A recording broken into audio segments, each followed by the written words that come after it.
Hola, ¿qué tal YouTubidentes? Bienvenidos a otra entrega de su curso de SQL Server. Luego de haber aprendido sobre los tipos de datos en SQL, vamos ahora a empezar a trabajar con las tablas de SQL.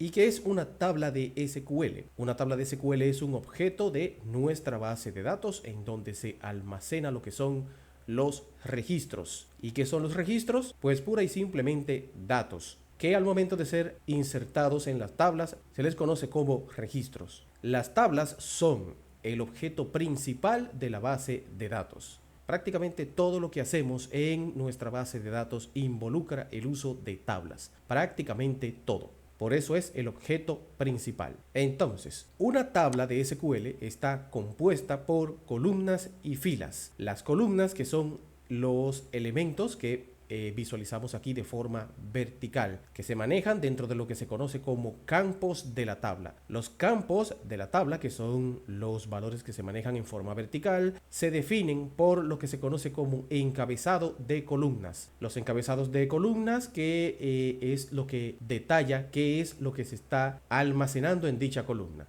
Aquí vemos un ejemplo de una tabla. Estas son las columnas.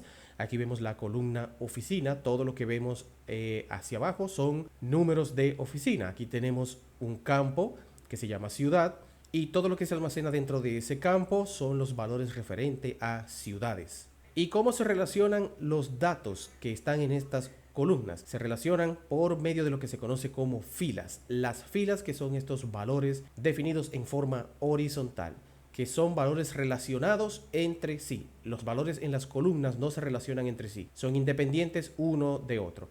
Los valores de las filas sí se relacionan entre sí.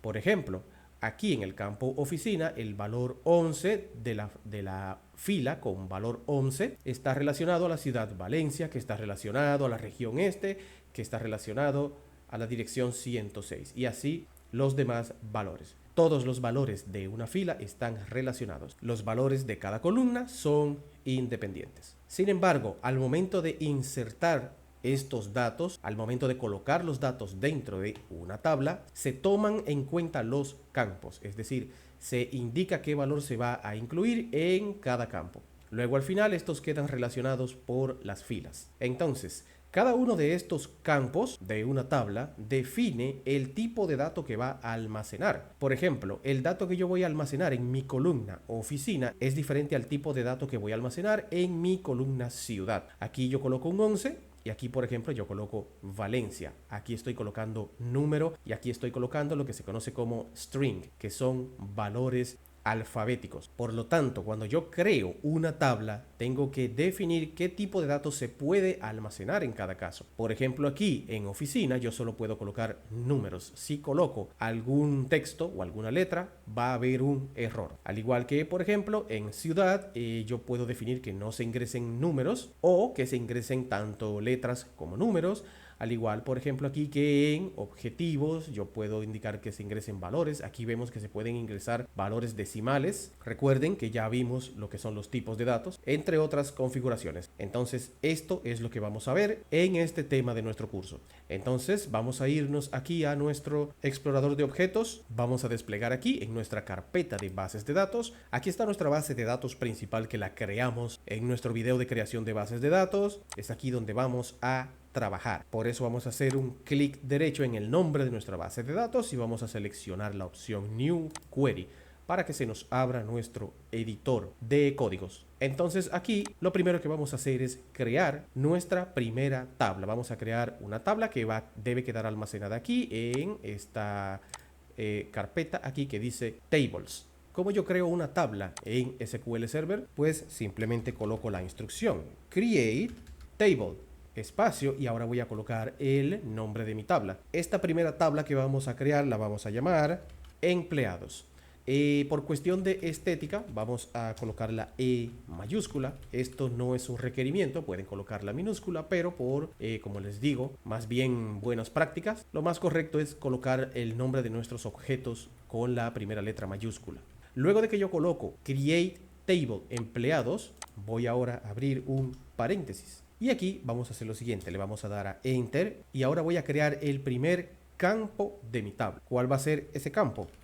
Nombre. Yo lo voy a llamar nombre. Espacio, y ahora voy a colocar la instrucción varchar, abro paréntesis y ahora voy a colocar aquí 20, voy a cerrar paréntesis. ¿Qué es lo que he hecho aquí? Al abrir este paréntesis le estoy diciendo al sistema que estoy definiendo la zona donde voy a configurar mi primera tabla que estoy creando, que se llama empleado. Aquí creo mi primer campo. Yo estoy diciendo quiero un campo nombre, y al colocar varchar estoy diciendo quiero que mi campo nombre almacene valores alfanuméricos. Por eso se llama varchar.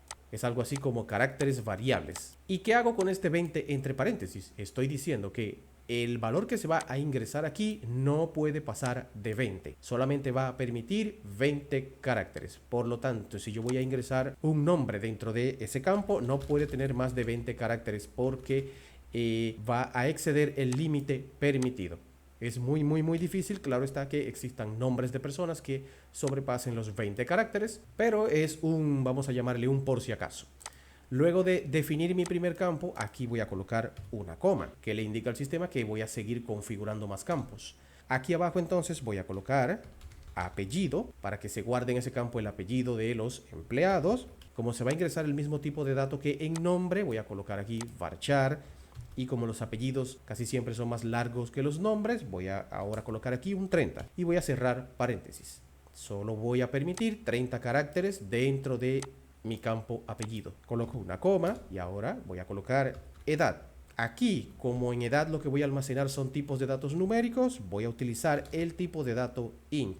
Y esto me va a permitir entonces ingresar en el campo edad la edad de los empleados.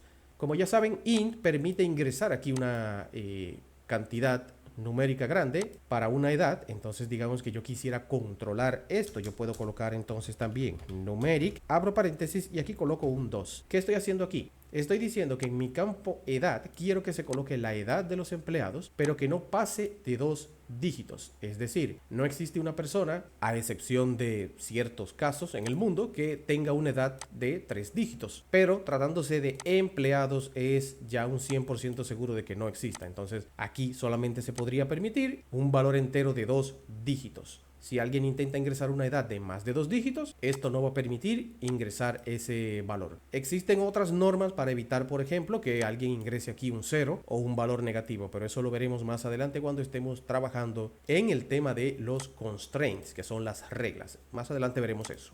Aquí entonces, ¿qué vamos a hacer? Voy a colocar una coma. Y vamos a hacer lo siguiente, vamos a irnos aquí a nombre porque me faltó algo importante. Vamos a abrir un espacio y aquí vamos a colocar lo siguiente, ID empleado, y vamos a colocarle de tipo int y colocamos una coma. Este campo me estaba faltando, que es un campo muy importante. Esto es para que los empleados tengan un identificador de empleado. ¿Para qué sirve eso? No se preocupen, que cuando estemos viendo las reglas de enlaces entre tablas van a ver la importancia de este campo. Por el momento solo lo colocamos ahí. Continuamos aquí debajo. Vamos a colocar ahora un campo teléfono. Igualmente vamos a colocar numeric y aquí yo voy a colocar un 10.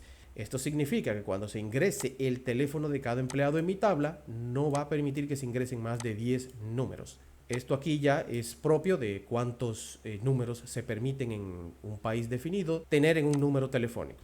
Aquí voy a colocar una coma. Y aquí debajo voy a crear un campo que se llama dirección, que va a ser de tipo varchar y que va a contener 100 caracteres. Como saben, una dirección lleva un texto bastante largo, pero entendemos que con 100 caracteres debe ser suficiente para colocar una dirección entendible. Si se fijan acá, no estoy colocando el acento de la palabra dirección ni aquí el acento de la palabra teléfono. ¿A qué se debe eso? A que no es correcto cuando estamos configurando códigos colocar acentos. Yo no puedo aquí hacer esto. Me traería problemas. Esto no es prudente hacerlo. Es mejor dejarlo así. Aunque existen algunos lenguajes de programación que sí permiten colocar acento, pues para evitar tener que descubrirlo más adelante con algún error, pues mejor lo hacemos así desde un principio. Coloco una coma y aquí abajo voy a colocar ahora un campo que se va a llamar fecha nacimiento. Aquí este tipo de dato va a ser de tipo de datos date. Y eso será todo. Con esto el campo fecha de nacimiento está disponible para permitir el ingreso de fechas, ya que estoy definiendo su formato de tipo date. Entonces aquí, luego de definir nuestro campo fecha de nacimiento, seguimos aquí debajo, vamos a crear un campo que se va a llamar salario. y este campo va a almacenar tipos de datos decimales y entre paréntesis vamos a colocar aquí, por ejemplo, 18,2. Cerramos paréntesis. ¿Qué estamos diciendo aquí? Que en este campo salario se pueden almacenar hasta 18 dígitos enteros y 2 decimales. Esto es por si queremos, por ejemplo, ingresar el salario de una persona con centavos. Entonces colocamos 18,2. Es decir, hasta una cifra de 18 valores enteros más 2 valores decimales. Entonces aquí vamos a colocar una coma y aquí debajo vamos a crear un campo que se va a llamar activo, que va a ser de tipo char y va a tener 2 valores disponibles. ¿Qué es esto? Este campo activo nos va a decir si el usuario o el empleado está activo en la empresa sí o no. Es decir, este 2 aquí va a permitir solamente 2 caracteres, sí o no, únicamente. Eso es lo que estamos definiendo aquí. Entonces, aquí debajo vamos ahora a cerrar ya nuestro paréntesis que indica que terminamos de configurar nuestra tabla. Fíjense aquí cómo la herramienta al colocar el paréntesis de cierre sombrea el paréntesis de apertura para indicar que este paréntesis se relaciona con este. Entonces aquí solo colocamos un punto y coma y ya eso es todo. Sombreamos toda esta instrucción y le damos aquí a ejecutar. Y aquí me dice mi herramienta que el comando se completó correctamente.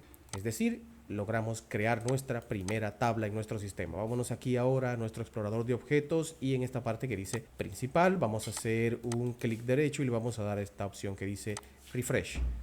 Vamos a irnos ahora a esta subcarpeta que dice tables, la vamos a desplegar y aquí vemos ya nuestra primera tabla empleados creada correctamente en nuestro sistema. Si desplegamos aquí, vemos una carpeta que dice columnas, la desplegamos y aquí están todas las columnas que acabamos de configurar acá. Aquí las vemos, ignoren esta parte que dice null, null, null, null. Más adelante estaremos viendo el tema de las restricciones y sabremos qué significa todo esto.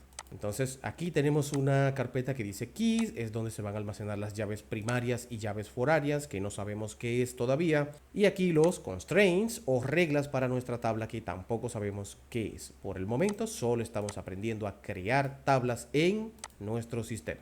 Entonces eso va a ser todo por el momento en esta parte de crear tablas para nuestra base de datos. En nuestro próximo video vamos a proceder a llenar nuestra tabla con registros. Por el momento lo dejamos hasta aquí. Nos vemos en una siguiente entrega.